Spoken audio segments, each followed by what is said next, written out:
ఇప్పుడు మనం ఉన్నాము డార్జిలింగ్ లో టీ గార్డెన్స్ దగ్గర అండి. ప్రపంచంలోనే ఫేమస్ టీ ఎక్కడైనా దొరుకుతుంది అంటే అది డార్జిలింగ్ లోనే. కావాలంటే మీరు కూడా ఒకసారి గూగుల్ చేయొచ్చు. సో ఇక్కడ ఒరిజినల్ టీ ఎలా ఉంటదా అనేసి ఇక్కడే వాళ్ళు ఎవరైతే ఉన్నారో ఇక్కడే కోసి ఇక్కడే టీ చేసి అమ్ముతా ఉంటారు అనమాట కొన్ని షాప్స్. ఇవన్నీ కావాలంటే డీటెయిల్ గా మీరు నా వ్లాగ్ లో చూసుకోవచ్చు. సో ఒక్కసారి టీ టేస్ట్ చేద్దాము, తెలుస్తుంది ఎలా ఉంటుందో. అంటే మీరు చూసుకోవచ్చు అండి, ఇక్కడ క్లియర్ గా టీ, దీంట్లో పాలు నీళ్లు ఎలాంటివి కలపలేదు అనమాట. Only tea, pure tea taste ఎలా ఉంటుందో చూద్దాం.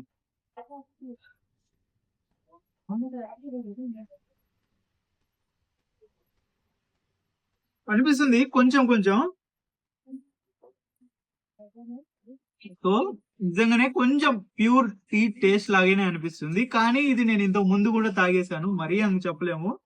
దీనికి పేరు ఎలా వచ్చింది అంటే, ఒకప్పుడు దీన్ని బ్రిటిష్ వాళ్ళు చేసేటప్పుడు వాళ్ళు దీన్ని ఎక్కువ ఎక్స్పోర్ట్ చేయడం వల్ల దీనికి వరల్డ్ ఫేమస్ టీ అనేది వచ్చింది. వీటి గురించి మొత్తం ఒక పెద్ద వ్లాగ్ చేసి వీడియో చేసి పెట్టాను. టీ మాత్రం చాలా బాగుంది. ఇంకా ఇక్కడ కొన్ని టీ పళ్ళు ఉన్నాయి. బయట చలి, వర్షం, వేడి వేడిగా టీ తాగుతుంటే మాటలు లేవురా బాబు.